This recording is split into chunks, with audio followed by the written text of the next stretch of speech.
Hello, everybody. How you doing?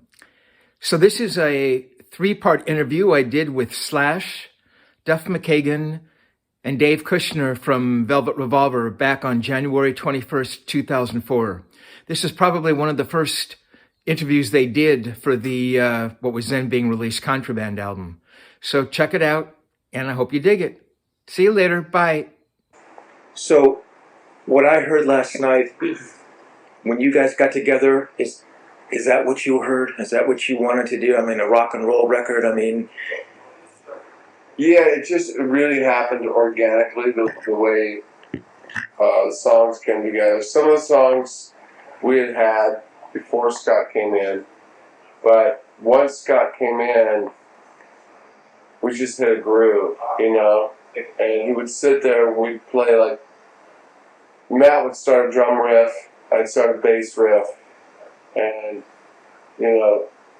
Dave would start something and Slash would chime in, and Scott was like, what's that? And that'd be a riff, and he'd start singing a chorus, and it just, everything, like, a verse would come naturally, bridge, it just seemed like it was just meant to be. All the songwriting, really. Slither's a song we had before Scott, but we rearranged it with Scott. Fall to Pieces is a song we had before Scott. Just a few, but the main part of the record we wrote with Scott. So, and it was easy. I mean, we wrote the record in no time. You're like, a different kind of feeling than kind of the Guns thing? I mean... Yeah, that main chemistry of Matt and Slash and I is there. We did this benefit, you probably heard about it, like a year ago for Randy Castile, and we hadn't played together for a long time. I had a band called Loaded. I was living in Seattle. I was going to school, and Loaded was just something for me to keep playing, And Matt called me about this benefit. You want to come down? Me and Slash will play and do this thing. So came down. We did a rehearsal. They announced that we were playing, and it sold out in like 10 minutes. And Stephen Tyler got up and sang. And the next morning, there's just this intangible thing, that we have, and it's. what is that thing that you have with Matt as a rhythm section? What is that? It's a pocket. There's a pocket. He makes me play better. He does. Yeah, the bar's raised. The bar's raised with both of us, and we all keep raising the bar for each other, and that's there's a chemistry there that it's not like we're forcing like some sort of like I'm gonna get into some weird prog rock weird timing. It's just like the bar's raised with those guys. It's simply that. In your mind, what do you and Matt do as a rhythm section in Guns? In Velvet Revolver? How do you describe that? Is it kind of what It's a fierce machine, man. It is. We're striving for John Paul Jones when we jump on. That's it for you. We're striving for that. We're striving to be a rhythm section to be reckoned with. And I know we are. In this time of really rhythm sections are kind of non-existent. Audio Slave's got a great rhythm section. Who's that? Audio Slave. A couple good players, good solid players. What before? But I think with Matt, we have a bit more character. There's a lot of change. There's a lot of, and what? Like when we record, I sit there and I watch his kick drum, or we're writing songs. I watch his kick drum, and that develops my bass line. And it changes his kick drum patterns. You know, he'll see me watch this kick drum. He's like, should I change something different? Yeah, let's try this. You know. I mean, so you guys are really, really listening to each other. Absolutely. Oh yeah. So describe to me, I mean, how rhythm track is actually recorded for the record. I mean, how do drums? We and all bass go in and record play. We all go in and play. A lot of the stuff's keeper bass wise. It You know, is. Yeah, we get the drum sound. Matt had about 4 kits there for different songs. Mm-hmm. You know, he's got like 100 different snares. Of course, so you go on for your bass if you want to get the right drums. We recorded the tape. Did. Yeah. You know, we used Pro Tools for like Scott's vocals afterwards, but he sang live tapes a lot too. And,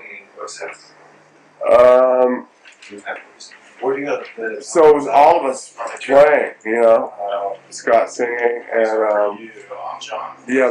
Fall of Pieces is all one piece. Is it really? Wise. Really? Yeah.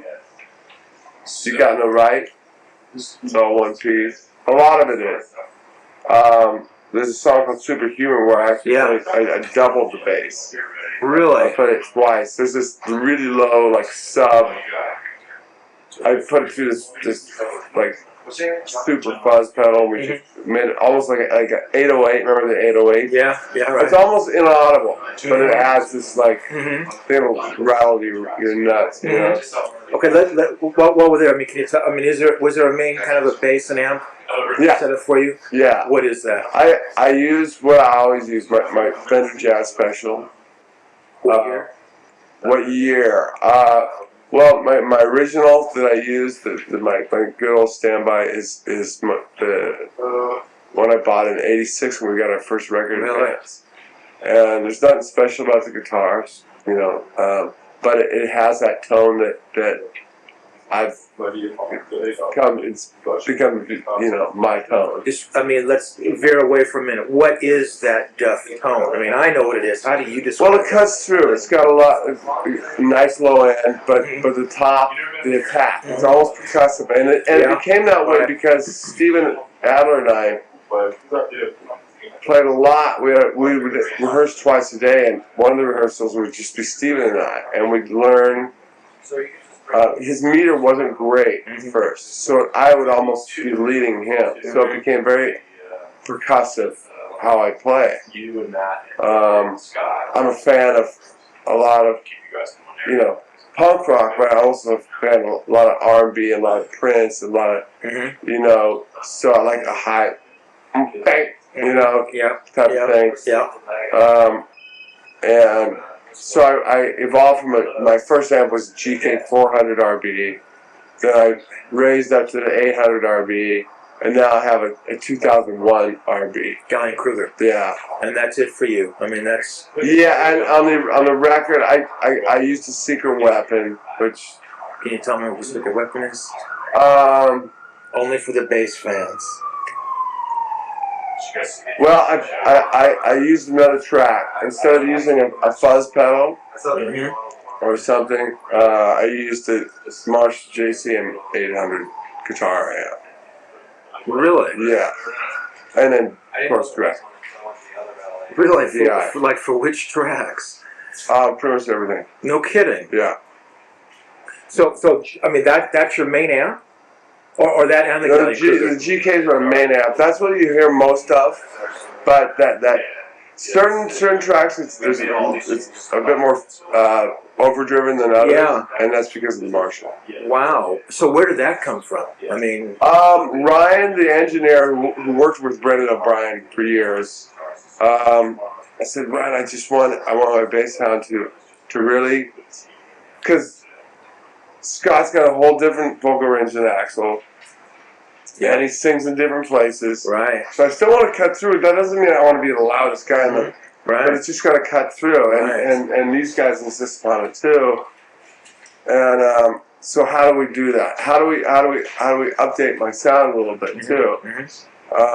Let's, you know, I tried all these different pedals, you know, distortion pedals and shit. And there's some good ones, you know, the MXR, the Rat box, right? It's a cool distortion pedal. But it was really a matter of trying some stuff out, and Ryan broke out this 800 motion tape, and and there it was. There was the sound I was looking for. So how is that mic? I mean, how do you know what kind of mic you're using, or? Shit, no. I'm the wrong guy to ask about that kind of stuff. Slash, what did I mic my Marshall with? Well, a microphone, right? Wait, what you recorded your Marshall? Yeah,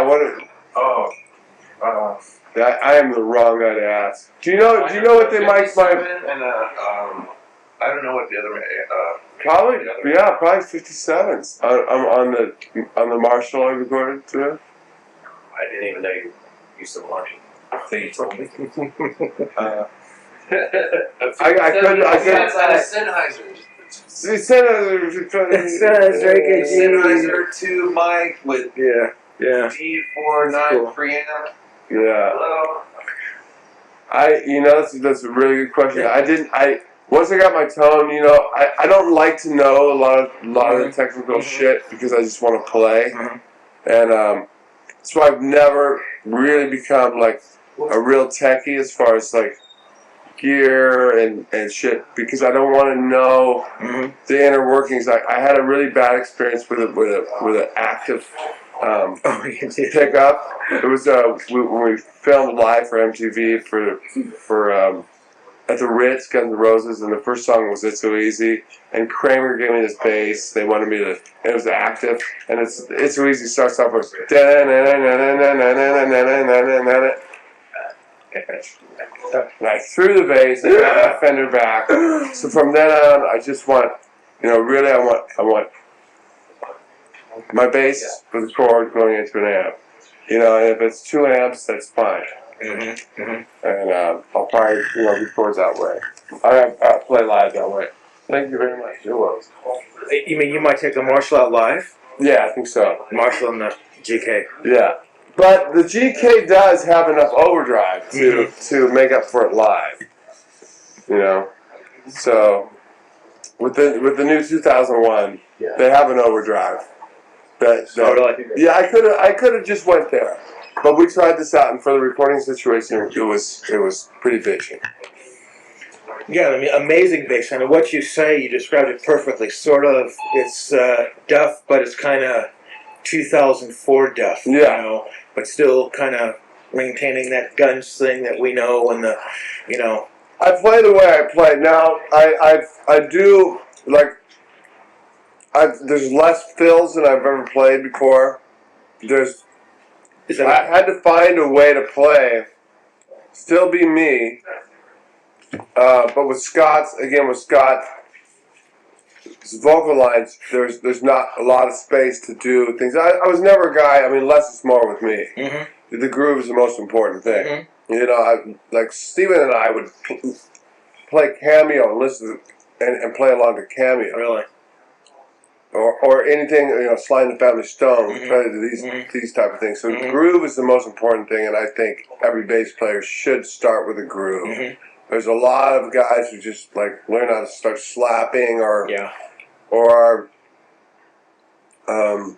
you gotta really feel the drummer, and luckily I have Matt Sorm as the drummer. He really is remarkable. He's badass, and we can create this pocket. You can almost feel. You can almost just like one of those egg chairs. Get inside, and So is your playing? Behind Dave and Slash. I mean, like you said, maybe a little different than what you've been playing behind, like Slash and Izzy or Slash and Gilby. I mean, I had a lot more room to fill there with Izzy, because Izzy was a very sparse guitar player.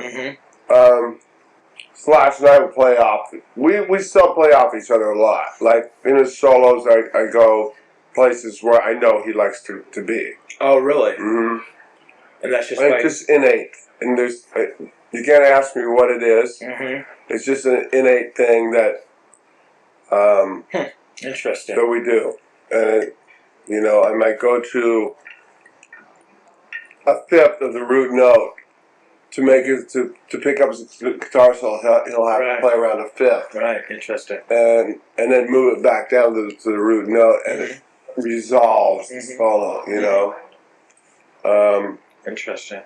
Or do fills. I might do more fills during this guitar solo because it adds a bit more chaos to the guitar solo. You'll notice it once you listen to the record again. You know, oh, there's the fifth he was talking about. Right. Exactly. Oh, there's the fills he's talking about. He didn't fill in the whole song. All of a sudden he's filling during the guitar solo. But it creates this thing that we've just always had. You know. But yeah, cool. I'm just very proud of the sound and the groove that we created and yeah, great. It's very aggressive. It's very, you know, I feel like, you know, I've been kickboxing for 9 years, and I feel like, you know, like we're fighters in the ring, you know, as a rhythm section on this, you know. Yeah, I mean, Fall to Pieces. I mean, like that intro line you're doing there. That's kind of that Marshall in there, right? Is that what I'm hearing? Kind of. I think it's kind of more of a high endy kind of thing. Kind of like a Sweet Child of Mine kind of idea. Yeah, real lyric kind I of played it with perhaps putting cello in there in mind. Oh, you know? really? Yeah. Slash, you know, I could just play the root note, bing, bing, bing, bing, but you know, me being me, I was like, come up with a riff that goes around that thing. So is that you sort of hearing that little piece of music and working on ideas? It just came to it. It just came to me. It just happened. It wasn't like I went home and worked on it. It just happened. So yeah, that was a great bass. And then we thought, well, that'd be great, the cello, you know, intro with that line, you know, and the bass will come in. But then everybody likes the bass just being the bass, and it's more of a sparse song. It's just the band. I mean, I heard like a little bit of Paul McCartney in there. I mean, am I close, or is that In that song in particular? Yeah, well, kind of your bass, just the melodic sense, and you know. There is a bridge in "You Got No Right" where I went for a Paul McCartney type of feel. The acoustic Bling. ballad. I almost actually used a Hofner in there. Really? Yeah. Yeah, we rented one for the day, but. Bring in Slash, and we can start on him, and we can finish eating. Great. Oh, yeah, well, fine. I remember. Anything else you got? Yeah, I think. Do you mind sitting around while we're? What about something like Big Machine? I mean, obviously the drums kind of, it's this very rhythmic thing. Just started off, we came into rehearsal, and I was like, ga ga ga ga ga ga ga ga. And Matt's like, yeah, you know, as he starts doing this thing, and then Slash starts playing, and one thing led to another, and we had like this kind of monstrous thing. We gave it to Scott. He put it through Pro Tools and chopped the shit out of it. All of a sudden, it's this whole different song. But to him, this is how it made sense. And now it's one of my favorite songs on the record. Really? Yeah. And Matt used a couple different drum sets on that song. So that wasn't a full take.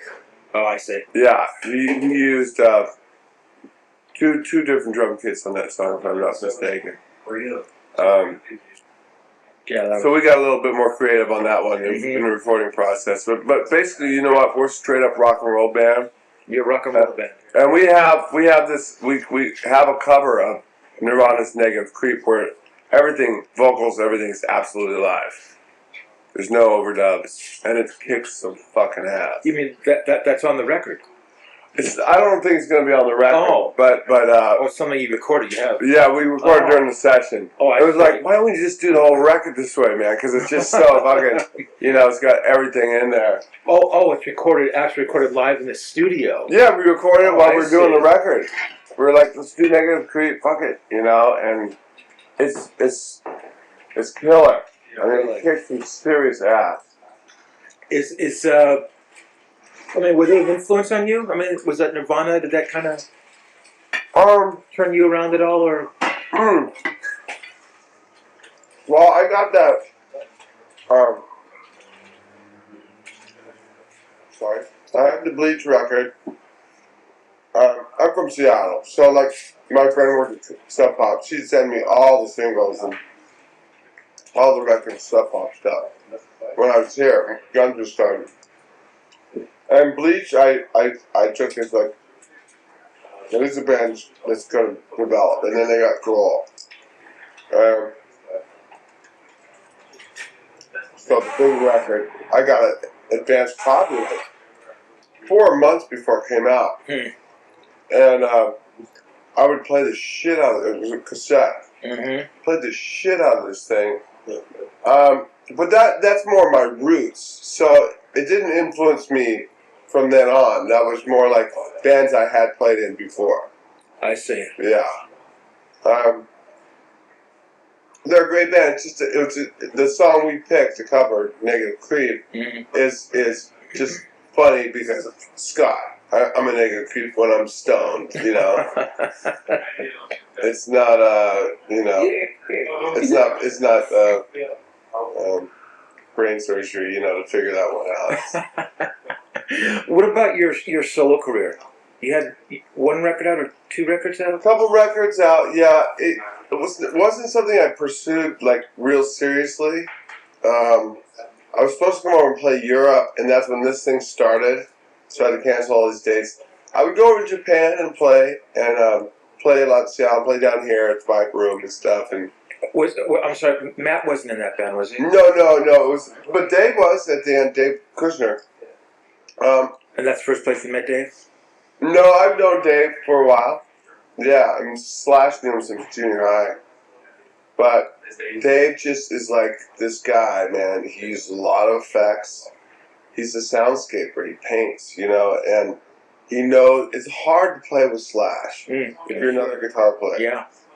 You know, you can't use a Marshall and a Gibson Les Paul and play with Slash. Absolutely not. You gotta be inventive. You know, Izzy. That was like fucking electric. What happened the first day we got in the room with Izzy, myself, Slash, Steven Adler, and Max. You guys really heard that? I mean, it was there. It's like, fuck, this is finally it. You know, this is the thing. But yeah. So yeah, I played most of the Slash guitar parts on the record. I mean, the first thing I hear, you know, I hear the record last night. I mean, I hear this, you know, I hear this echo of guns, and I hear you're playing, and I hear kind of this raucous, you know, running off the rails kind of guitar, and at the same time, there's kind of like this passion, like this kind of this drama, this kind of this new kind of energy there, this new thing, this new wrinkle, this new texture in your playing. I mean, you know, it's your sound, I know it's you, but there's kind of something bigger and more aggressive about it. I mean, it's pretty expressive, this particular record, you know, because I guess all of us getting together and doing this particular thing, we really had a unified thing going, you know, like as far as all of us just having the energy that we had interacted between us, you know, so everything that's coming out is really sort of inexplicable for me. It is what it is, you know, but I was very passionate about it, you know, and going in and doing it. We've rehearsed, you know, as far as writing and stuff was concerned, everything came out was very spontaneous, and it just went on the record sort of in the same fashion. Because by the time we picked which songs we were going to do, and all that kind of stuff, there was only a couple of months before we actually went in to do the whole album. So really? It's all like, you know, what you could consider like first take stuff and that kind of deal. You know, so very spontaneous kind of. I mean, is there a different energy than playing guitar with guns and Axl? I mean, is it a different thing that you do? Anytime you play with anybody different, it's a different energy. But there is an underlying sort of familiar chord for me and Duff and Matt playing together, obviously, and that's sort of like something that I like doing. I love playing with different people. I always have. Like to go out and venture off and learn shit from playing with other cats. But at the same time, there's something that I like to do, a certain kind of vibe that I like to have. And I don't find that with everybody I go and jam with. I can put my stamp on something, but it's not necessarily the be-all, end-all thing that I'd want to be doing. Guns N' Roses was fucking way cool when it was like in its proper setting, you know. Mm-hmm. It was killer. But then that went through a lot of like crazy changes and Unproper setting. right. And then you know, in snake pits and stuff, that was just an outlet for me. I didn't really try and hone in on exactly what it is that makes myself tick. Mm-hmm. So when Duff, Matt, and I got together, that was like one of those things where we went, oh, you know, this is cool. We should do this. Mm-hmm. And it was good timing too, because I think everybody was trying to avoid any sort of combinations of any of the Guns members, because we all wanted to get away from that whole comparison thing. And Right. If you notice, we didn't right away like form a new band. We took a sweet five years, yeah. 5, 6 years. You know, I mean, we got together at different places here and there, but we just never really wanted to go there. But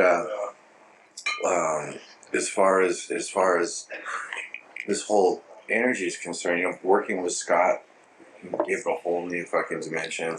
Working with Dave gave it another dimension. So it just comes out, you know, with all those kind of adjustments. It just is what it is. I can't really, like I said, it's sort of inexplicable. It's just whatever works, and you sort of just lean this way or lean that way, and it just comes together, and that's, you don't really talk about it. You know what I mean? Right, no, I understand. I mean, and Duff was saying, which is really true. I mean, you know, I think for a guitar player to play with you, I think is a difficult thing to do. Technically speaking, I mean, your sound is kind of so big.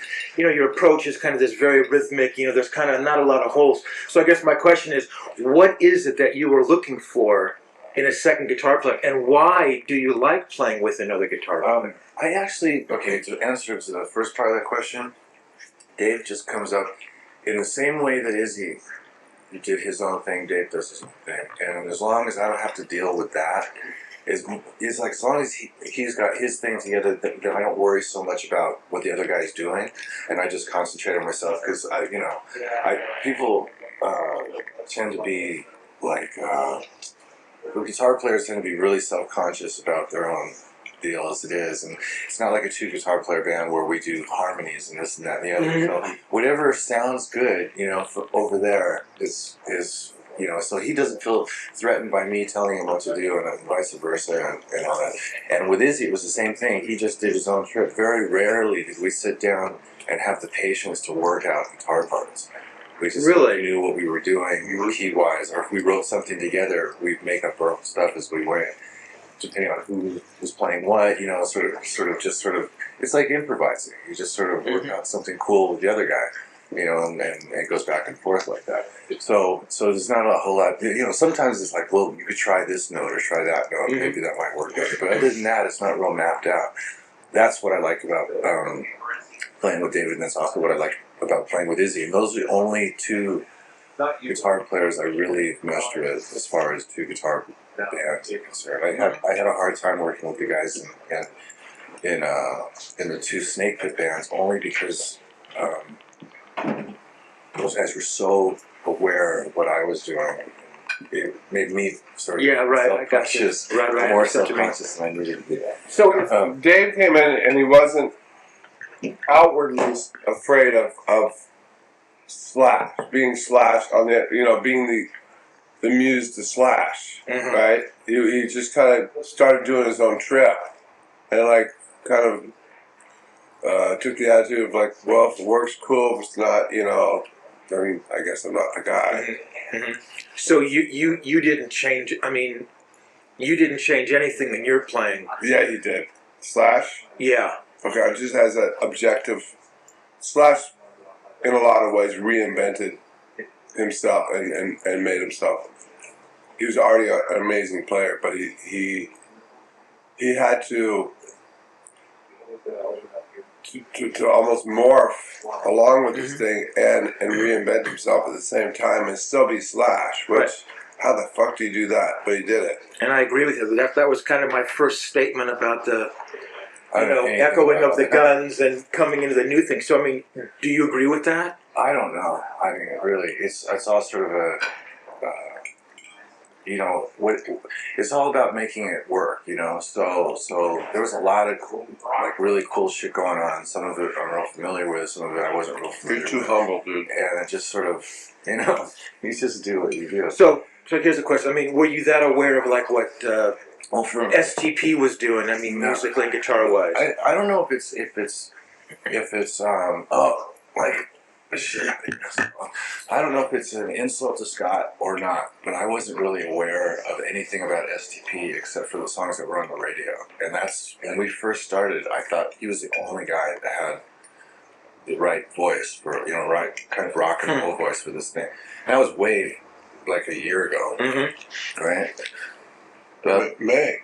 no, when we first thought about him, that was Thought about it. Yeah. Right. And so as far as STP goes, I didn't really start listening to him consciously until after Scott.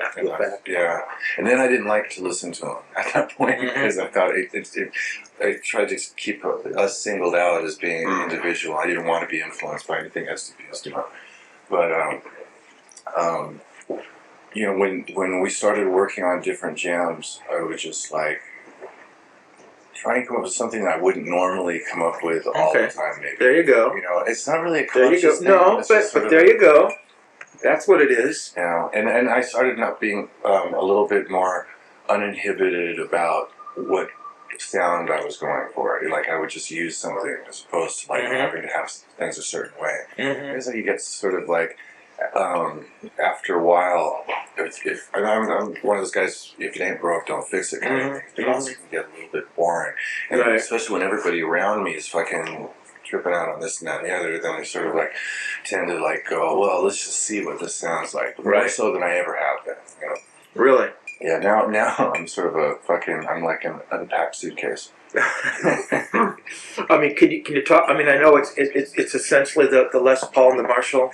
Yeah. Still? Yeah. I mean, that's basically the underlying theme always. But I started using a couple different kinds of Fender amps and Specifically Slash. specifically. I just used whatever was laid around. A30 a new one? Yeah. Like a reissue? We just borrowed it from Guitar Center. Really? That was the only conscious thing that I hooked up that I was like, this is cool, and I used it, the combination of the two a lot. And I had 3 different Marshall heads and the AC30, and we sort of switched around between those 3 heads and the AC30, or just in a couple instances, one Marshall by itself. The AC30 by itself, and then we'd use different combinations of like maybe 1 or 2 heads or the 3 heads for that. And then sometimes it would just be the Marshall. Like we just re-recorded one of the songs and I used just a Marshall head for that. You did? And it was actually my live head, which I've never actually recorded with. Oh, really? And tell me what the live head is? It's a Slash model Marshall. A newer, I mean, It's relatively? Yeah, well, they only came out the one year that they came out. Oh, they did? Yeah. Sorry. And what are the other Marshall tops you're using? An 800 and I'm not going to try and remember the other one because I'll probably misquote myself. We're not tech heads, man. Gotcha. Especially this time around. This is the most interesting fucking recorded record that personally that I've done, and it's the one I paid the least attention to as far as what I was using. Interesting. I even switched guitars around, which I don't normally do. You did? Yeah. Can you talk a little bit about that?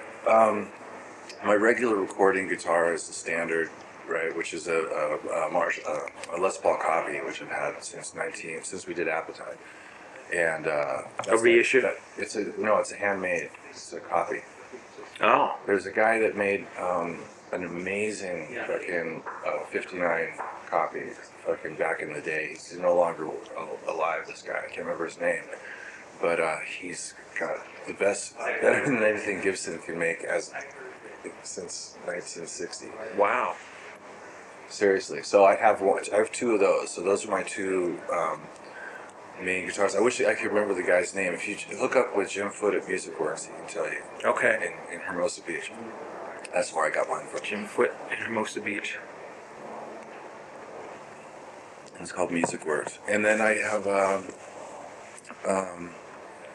couple other reissues. I didn't pull out any like vintage guitars except for 53 gold. 53, 54. Which tracks did you use that on? Do you remember?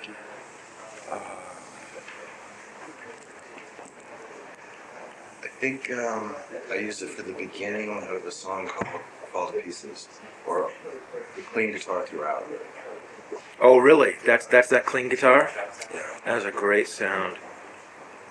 And I also used it in We've Got No Right for this middle section, the bridge of the song. Oh, right. And then I used a Strat and a Telly for a couple different You things. do? Where are you using that? There's a song called Train Sucker Blues, which is Oh, that was the first song. all the rhythms is a Sucker Train Blues. Sucker Train, yeah. What did I Sucker? say? Sucker Train Blues. Train Sucker. Train Sucker. Whatever. All right. Which is a 56 Telly, I think, something like that. Really? And then I used, I've got 3 old Strats, and I used one of them for the guitar solo, which is, for me, that's the first time I've ever, I think there's only one Snake Pit song I ever used a Strat on, way back when. Really? And Strats are just, as far as I'm concerned, they're the best sounding guitars, but they're really inconsistent. I don't have the patience to find a good one. You don't? That's the reason why I don't use one, really, because Les Pauls are just way too fucking reliable. Mm-hmm. I mean, the Fender requires a different touch from you, and You just get used to that with different necks. You just sort of have to adapt, For the most part, unless it's a really fucked up neck or the action's way too high, you can usually get around it. So that's not the big thing for me. As I have to admit, a Strat's real light, and I can't really bang on it the way that I would Les Paul. The main thing is Les Pauls are just way too consistent compared to Strats. Strats are a little bit too fucking sensitive, And they just when they sound bad, they sound horrible. That's true. That's true. So, I mean, can you describe a little bit like, how you would create like Slither? I mean, how those tracks of guitars are recorded. Well, I mean, is there a lot of doubling? I mean, it sounds like there's No. kind of walls going on there. I don't believe in any of that kind of stuff. That's one thing about having 2 guitarists. You can sort of do it without faking it. We're all playing the same riff in there too. You are. Yeah. On the verse riff.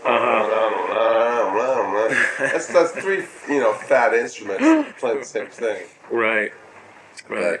But for the most part, I mean, there was a lot of sort of real quick experimenting going on. Let's try this and just use it, and not even.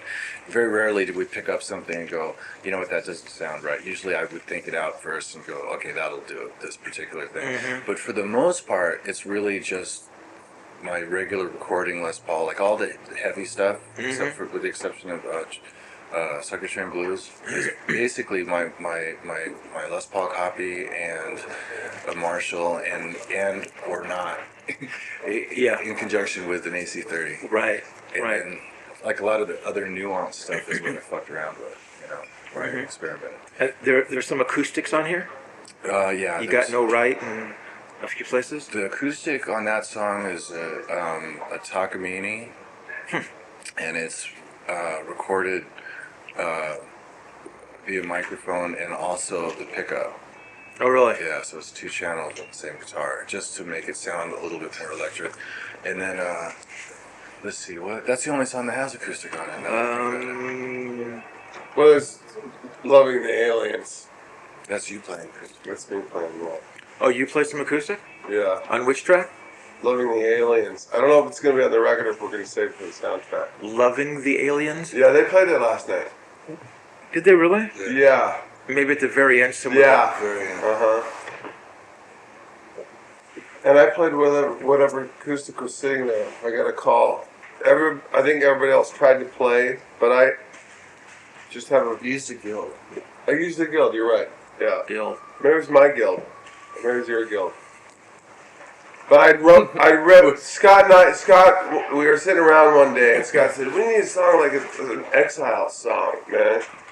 Exile song. Yeah, Exile Main Street song. So we just sat there, had an acoustic, and I just wrote these, and I put a couple minors in there, and blah, blah, blah, blah. And then it evolved into Loving the Aliens. And so we recorded it originally there at Lavish, the place, on Pro Tools, and I played the rhythm guitar. So when it got time to actually record the song, I think a couple of other fellas tried playing the acoustic guitar on it, but there was a certain feel, which is probably like playing it all wrong and all that kind of stuff. Like I would play it. I never attempted actually. You didn't play it? I made I was Dave, too lazy. Dave and Matt, and yeah. So I got called. You got to come play acoustic on it. So. I mean, the one thing that becomes so obvious, I mean, you and both you guys, I mean, you're such song guys, and that when you listen to the record, I mean, there's these huge guitars and there's huge rhythm sections going on, but at the end of the day, it's always about the song with you guys. Yeah. So I guess the question is you know, it's a Velvet Revolver is a band where the guitars and the bass and the drums are supporting this song. You hear a lot of bands, and you touched about these rhythm sections in these bands where, you know, you got kind of a junky song and in this kind of this over the top playing, trying to, you know, mask the song. You know what I mean? I don't think any of us actually sit around. Oh, I don't even have to say I don't think.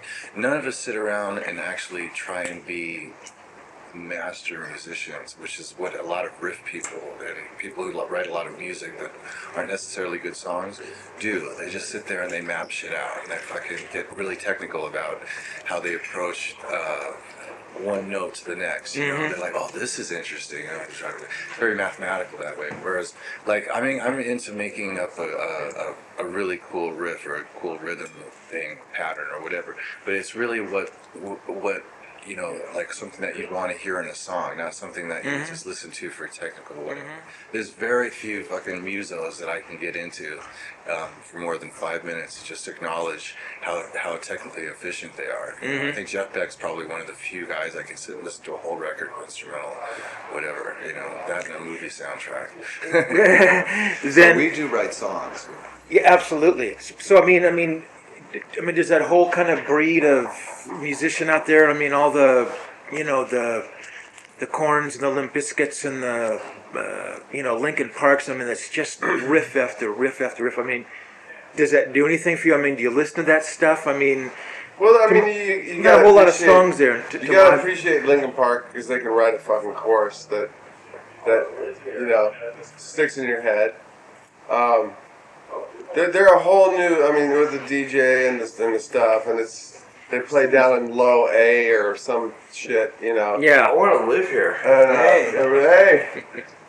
What's happening? And Korn's cool, you know. I mean, they started a whole thing on their own, and they did it their own way. Yeah, whatever. That's not even bass.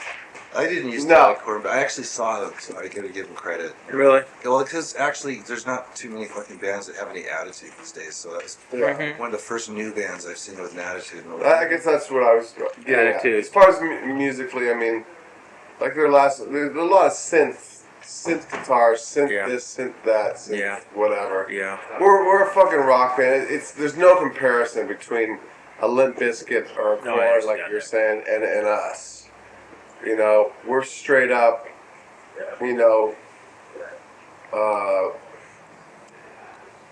we're just straight up like fucking rock, you know, guys who are like I was somehow stayed contemporary and made a record that's will be relevant this year. You know? I don't know. I was listening to the Faces on the way here. Ooh, Faces? Yeah, they got a new box set coming out. Oh, really? A copy of it. Are you? Yeah, it's fucking. I guess mine was coming. Four CDs worth. They said mine was coming. Huh? They said mine was coming. Yeah, that's nice. That's a good band. But that's a good rock and roll band. I think we were sort of, we had, you know, like for Duff and I personally, we had a lot of like, we're all influenced by individual stuff, but it does have sort of a common core, you know? And so that being the case, yeah, we could all listen to a Faces record together. You could, like a Stones record, you could listen to. Yeah. Aerosmith record, the good stuff. The Zeppelin record. Yeah. And at the same time, there's also, you know, there is a lot of new stuff that comes out that's pretty interesting, but it's not really influenced by the same stuff that we're influenced by, or a lot of it isn't. So all things considered, we have a little bit of a different sound than what's coming out right this second. Yeah, you do, absolutely. But it's still very, I hate to say it, but it's sort of very new sounding at the same time. See, that was exactly my point. My first statement about having this thing that I know it's these guns guys, and yet there's this new thing, and you touched a little bit about how he's morphed a little bit, and you're playing less. There's just these subtle changes. Not consciously doing it, but it does have this new sound, and I'm sure there was a danger of making a record that didn't have a new sound. I mean, that would, was just kind of a rock record, and I mean, you didn't make that record. You made a great new sounding record with kind of all these great kind of, traditional rock elements in them. I mean, it works somehow. We were going to do it unless it was right, It was just right, so we did it. Instantaneous sort of chemistry that happened. I think it was just one of those things that was meant to happen because it wasn't real thought out. Once it got going, it was like very sort of, like it just felt good, and I didn't know exactly what it was going to sound like. You didn't? No. I had really no idea. We were just throwing it together, and everybody was just doing what it is that they do or how they felt at the moment. And that's basically what came out. So I'm really fucking proud of it at this point. You are. Yeah. I mean, you should be, obviously. Oh, yeah. Well, I think we're gonna have to do We done here? Yeah. Got but 2 more minutes? Or we can do it tomorrow? We'll see tomorrow. Yeah. Okay, so we'll kind of continue tomorrow, guys. Okay. Is that cool with you? Okay. Yeah. Cool. So I'm Duff.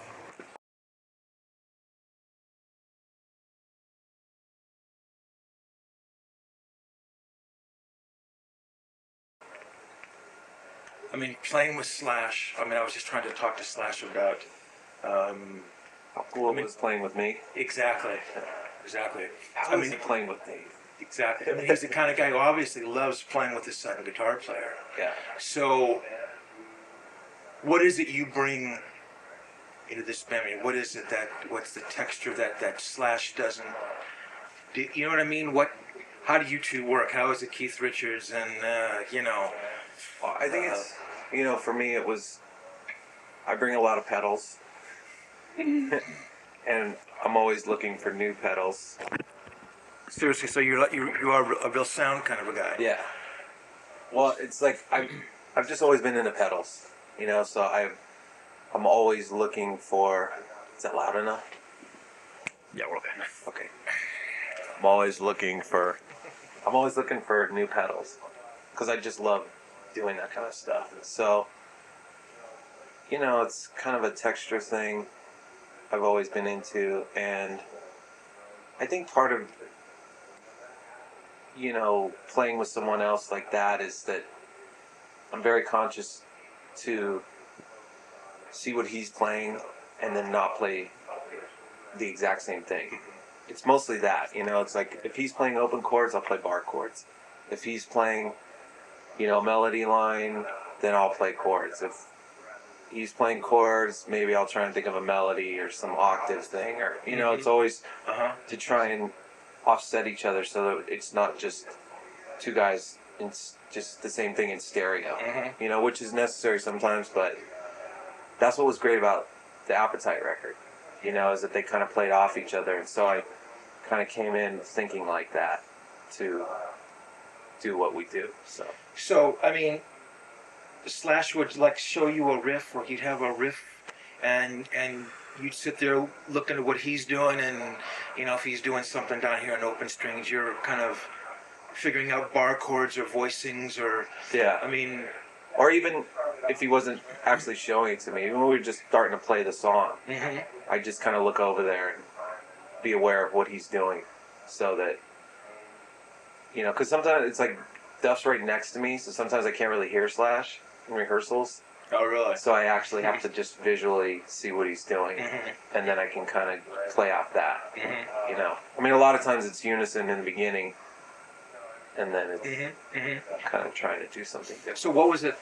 What was the physical thing like actually making the record? Recording.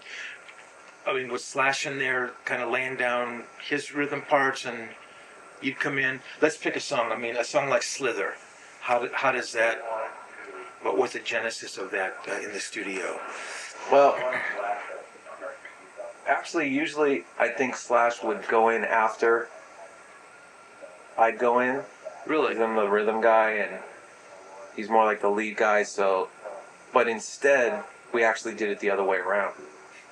Because it wasn't really on purpose. It was just like, hey, bass and drums were done, and it's like, hey, you want to go first, or I'll go first, and he said, I'll go first. So when I got in there, he had done pretty much everything. As far as his rhythm parts, his solos, and everything. And so it was great for me because then I could really listen and not do the same thing or put on my effects and shit where I knew he wasn't going to put things. Right. I could fill up the holes. And so that's how we did it. And, I wasn't really there when he did his thing, and he wasn't around when I did my thing. Which is great, that's the way the band's developed, is that I can go in as a guitar player and just do whatever I want to do. And it didn't, he wasn't looking over my shoulder, or there was just like a trust that, Dave's going to do his thing, and, Right. So it was great. I was really there by myself, actually, for, almost 8 days, just doing my thing. Me and the producer. Josh Abram. I mean, did he bring a kind of a different texture as a producer? I mean, did he? Josh has just got a really good ear, and I've worked with Josh since he started producing in other bands. Like, Oh, you have. when he had a studio in his garage in his dad's house, and he was first starting to produce, he'd do demos with different bands I was in. Like the guys from Orgy, we were in a band together before Orgy. Really? And so, Not. I'm sorry. What was the name of the band? it was called Lit, but it wasn't the same Lit that exists now. It was, but, it was just, I've always worked with Josh, off and on. His dad was my landlord when I was 21 and Josh was 15. So it's like, I've known Josh since he was a kid, and we just have always been friends and had a great, it's like a friend's not going to bullshit you. So he'd just be like, that's lame right there. Let's try this. And he's a guitar player too.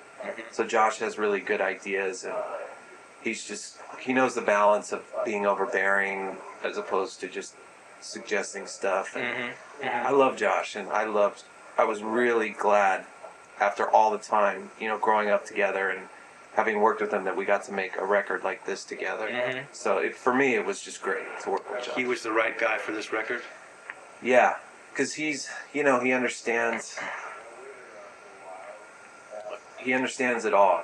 He gets rock, and he gets the modern thing, like with Orgy, and he gets the balance, I think.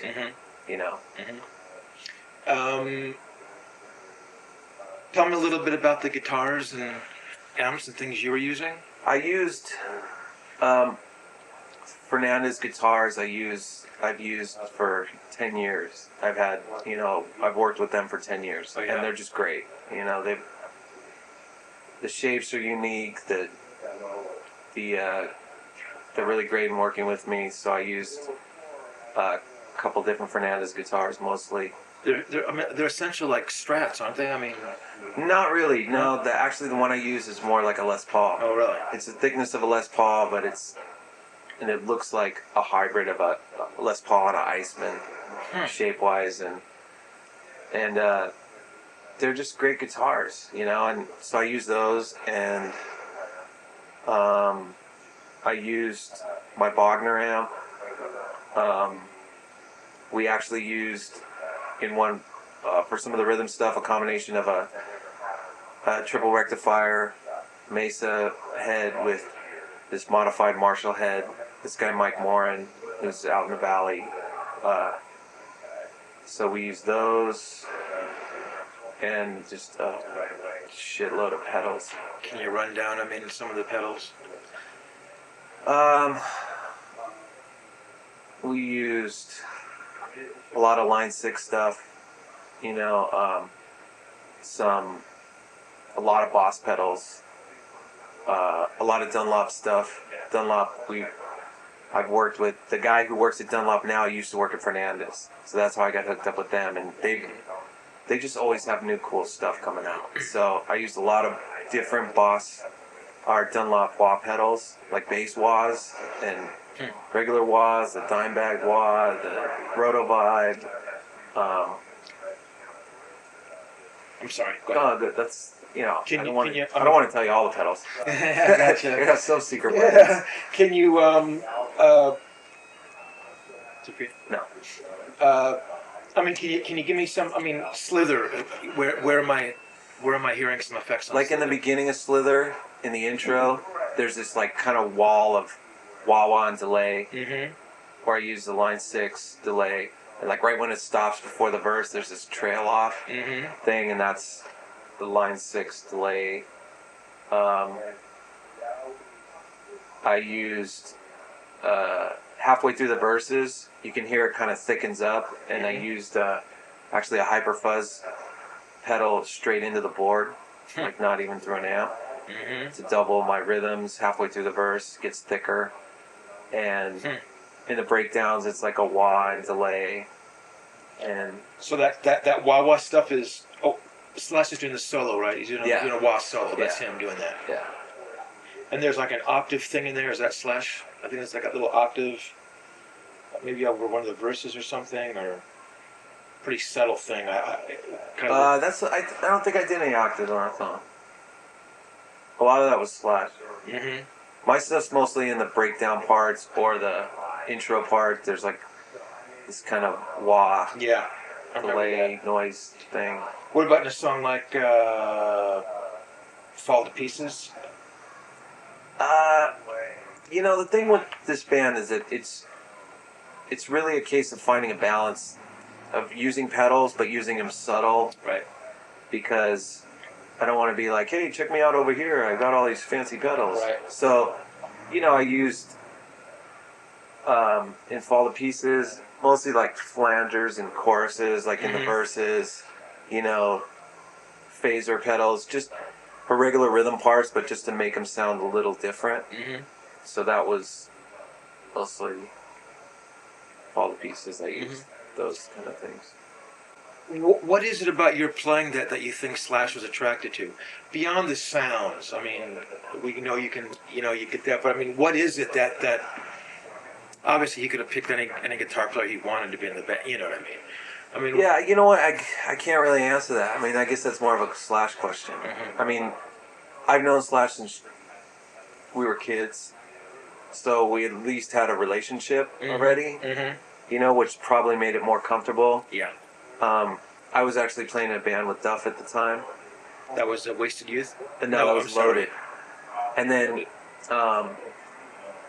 Slash came and saw us play, and I think Slash hadn't seen me play since probably Wasted Youth, and so maybe something happened that night where he saw that I could kind of hold my own on stage and playing wise. So, and other than that, we just when we were looking for the singer we rehearsed 5 days a week for almost a year before we found Scott. So really, it was just a matter of I was in there and it worked. So I don't know what in particular, he liked about the playing thing, but it just happened to work out. Yeah, it's cool. So.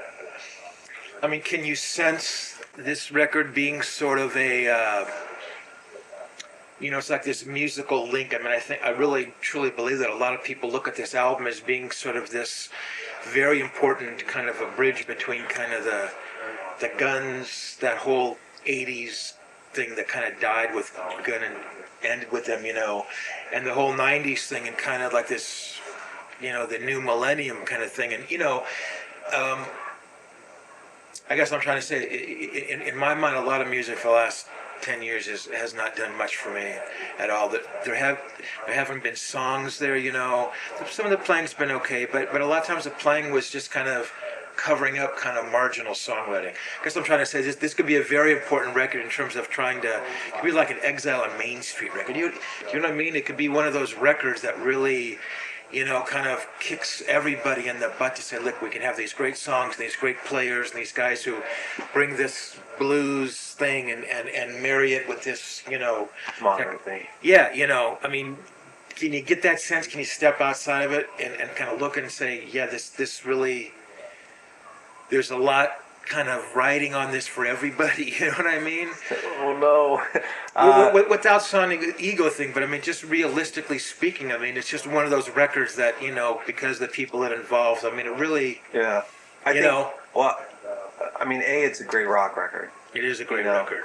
B, it is what you said as far as we didn't consciously do it, but it did end up being a perfect marriage of all the best elements of, you know, the Appetite era, Guns N' Roses, and, you know, early STP. Mm-hmm. And I think it's a perfect marriage of the two. And it's evident in the music. It's like we were very comfortable with, you know, those guys coming in with what they do, me coming in with what I do, Scott coming in, and everyone got to do that. You know, no one kind of said, well, hey, I want to do more of a Appetite style thing, and, you know, or I want to do more of a STP thing, or I want to do more, you know, it didn't happen like that. Or you didn't have to consciously kind of not play something because, Right. you know, or you know what I mean? It wasn't, you didn't have to. Yeah, it's just like yourself. we didn't try to say, oh, we got to make, let's see, we're a new band, though, so we got to have at least these hit songs, and we don't want to go too far this way. We didn't play it safe. You know, we just did exactly what we wanted to do so that we can... Because I think that's what's important, you know? It's like, if you're a real rock band in that sense, you gotta... As goofy as it sounds, you gotta stay true to yourself so that you can go out on stage and play it and put your heart into it because you're playing songs that you love instead of playing songs that you're trying to sell records with, you know, and I think that's the difference, is like, I could back any song on the record and run around on stage and be like, yeah, this is my fucking record, you know, and not feel like I'm playing something to try and sell records. So I think that's the difference. Yeah, yeah. And there's something about Slash, and he's always had that, I don't know what the word is, credibility or some kind of innocence about the guy, you know, that, you know, he comes out of such a monstrous band like that, you know, and he's gone, and, you know, he's the kind of guy that'll show up and play anywhere, you know. Yeah. But there's something that's so genuine about the guy that, you know, there's this, you know, he's one of those few guys that could have come out of a band that big and had it done what it did, you know, and then come out with a band like this and have people still give him kind of the chance of doing something else. You know what I mean? Yeah. A lot of guys come out of bands, or Joe Perry come out of Aerosmith. I mean, you know, that was, Right. you know what I mean? I'm not quite sure what that is.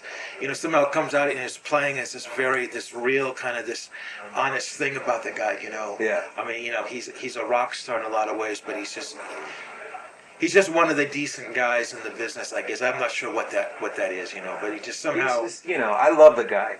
You know, The he's guy's just great. fucking, he's the best. And the thing is that he's just a fucking guitar player. Mhm. You know what I mean? That's Maybe what that's he what it does. is. And that's what, you know, he was great in high school. I used to watch him and it was like, whoa. Really? Because he was in this 3-piece band and there was no singer. It was just, you know, it was Really? like his That's interesting. kind of thing. And it was like, I was a fan of his from high school. And the thing is that I remember seeing Slash right when at Hamburger Hamlet, like at the bar in the day, you know, I was going to the dentist or something and he just happened to be there and we started talking, and you know, when the whole Guns thing I think started going sideways, you know, the thing is that I think that what I got out of the conversation, the thing that he was most frustrated about, is that he just wanted to play. He didn't want to deal with all the politics.